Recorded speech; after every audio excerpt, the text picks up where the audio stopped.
शिवसेना जिल्हाप्रमुख रवींद्र माने यांच्या नेतृत्वाखाली इचलकरंजीतील BLA प्रशिक्षण शिबिर आयोजित करण्यात आलं होतं.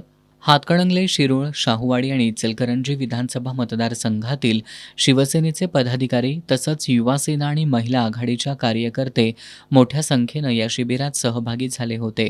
यावेळी बोलताना जिल्हाप्रमुख रवींद्र माने यांनी मतदार पुनर्निरीक्षण मोहीम ही केवळ निवडणूक प्रक्रिया नसून शिवसेनेचा विचार घराघरापर्यंत पोहोचवण्याची एक सुवर्णसंधी असल्याचं सांगितलं.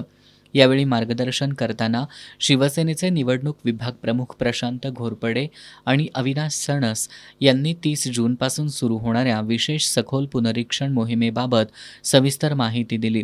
2002 आणि 2024च्या मतदार याद्यांबाबत नागरिकांमध्ये संभ्रम आहे. त्यामुळे प्रत्येक मतदाराला योग्य मार्गदर्शन करणं आवश्यक असल्याचं त्यांनी सांगितलं. शिवसेनेनं यासाठी विशेष ॲप विकसित केलं असून ते प्रत्येक घरापर्यंत पोहोचलं पाहिजे याकडेही कटाक्षानं लक्ष द्या असं आवाहन त्यांनी केलं.